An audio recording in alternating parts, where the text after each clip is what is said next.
In this video, I'm going to share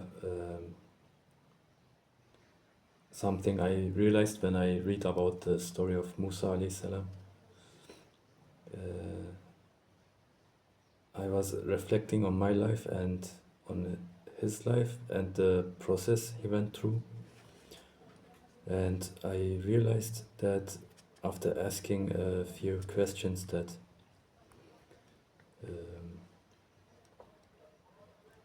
I was putting myself in his place, and what I made, of course, a lot of assumptions and connected some things, some stuff he went through.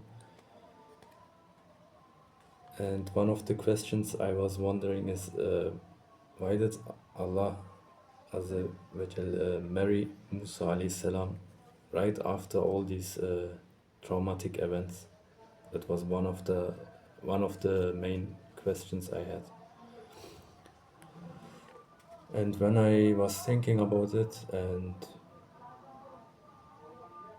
like just simply what did Musa alayhi salam go through, like what happened in what kind of environment he was growing up. After I made some connections, I realized that it was actually necessary for Musa alayhi salam to get married because I know it's kind of a big assumption, but I honestly think he was on the verge of, like, if he was still in that environment, he was on the verge of dying from premature death, like. And this will make sense when I state the points I found out about him. So let's just talk about Musa alayhi salam's character a bit, what kind of person he was. So we know that he had a strong sense of justice, like he got angry when he saw oppression and he could not hold himself back, like in many places in the Quran, like he throwed a punch, he throwed down the tablets after getting angry. Like he has difficulty controlling himself when he's angry. That's what I get from it. Otherwise, there are some other good qualities of his, like humility, modesty, reliability, and compassion.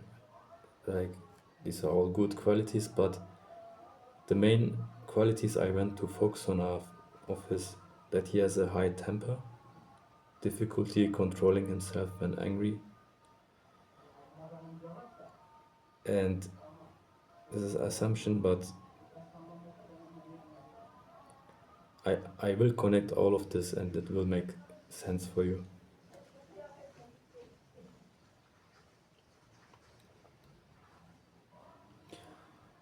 So the first thing when he got to Madyan, like it's his recovering phase right from all that trauma, is that the righteous person, some say he was a prophet, Shuaib alayhi salam, but it's no one is sure, like it could be just any person that's a good, righteous person. And the first and the thing he says to Musa alayhi salam is, do not fear, you have escaped from the wrongdoing people. That this already says a lot to me, like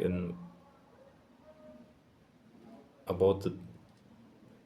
It's obvious that he was about not so good people, like they must have been wicked, like people that we just We will just look now at the what kind of place he grew up in. In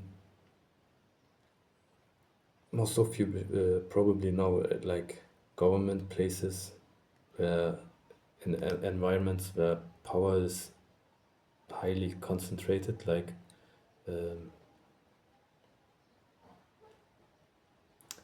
there's some really bad shady stuff going on.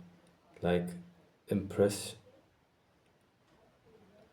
I will count some stuff that possibly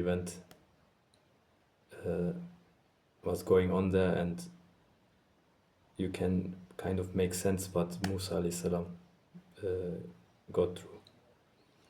Like in places like that, there's most of the time impression management, loyalty tests, like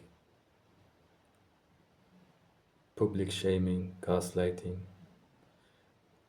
scapegoating, like stuff like that isolates oneself, especially if you're a person like Musa alayhi salam, you that wears you down over time. You don't fit in. You can't take part either, and constant exposure to dishonesty, manipulation, jealousy can wear someone down emotionally. Why was this process necessary, and what's the wisdom behind it? Well, what's the wisdom behind it that he gets married was one of my main questions. So I think Musa alayhi salam had to be pulled out of that environment to recover, because he had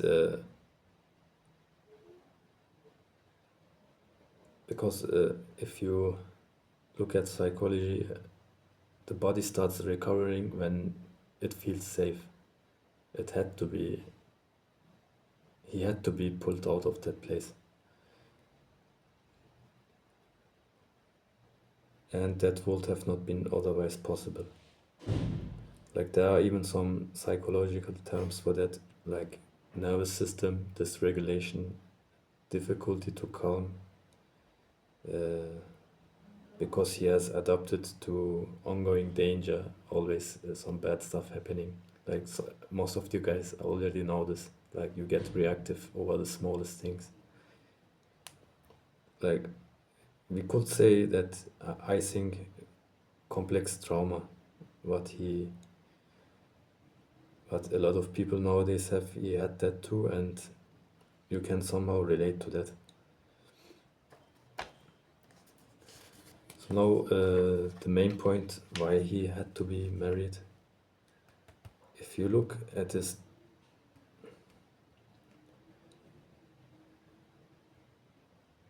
these days, I find out that one of the main reasons why people die a premature death is because they feel isolated, alone, and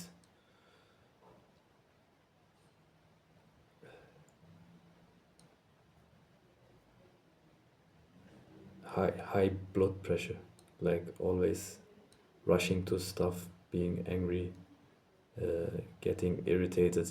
That over time takes a toll on the body that uh, takes a long time to recover.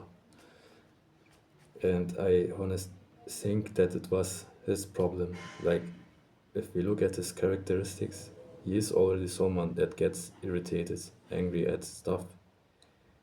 Not at every stuff, but at injustice. And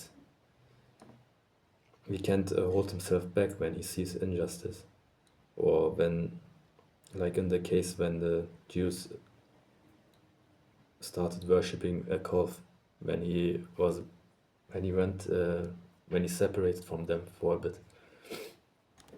He got angry and threw the tablets, even pulled Harun alayhi salam's beard, like when he gets angry over these kind of things, and you can imagine in Egypt at that time, like injustice was probably everywhere. Like imagine a person like that in that environment. He must be constantly irritated and alert. And so this is my assumption now. If he already is an angry person like that, and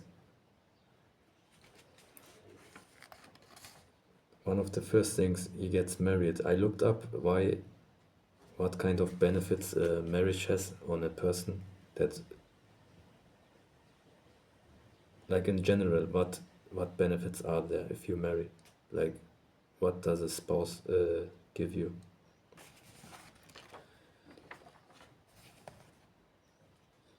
One of the things is it lowers chronic stress levels. You get better sleep, stronger immune function, better long-term health outcomes in general. And the main point I was making the connection to is lower blood pressure. Like that high blood pressure, like I said, is um,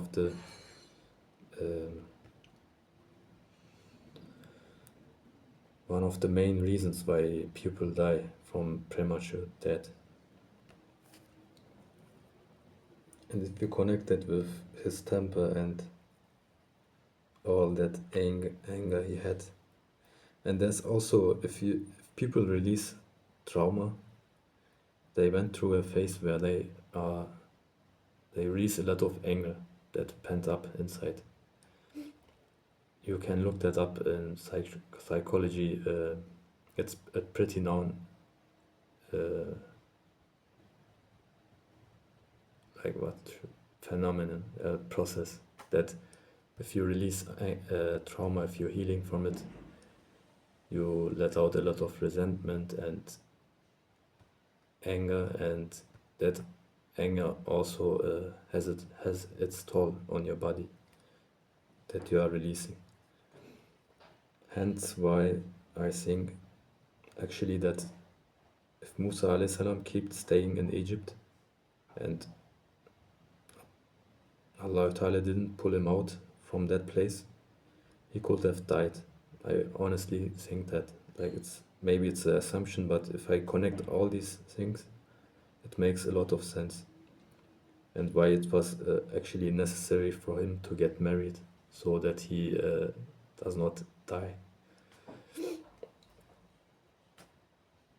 So I want to share this, and maybe you can reflect on it too. And these kind of process always happen in people's lives too. Like most of the thing we have to look at prophets' lives and reflect on them, right? Most of this stuff happens to you and me too. Thank you for watching.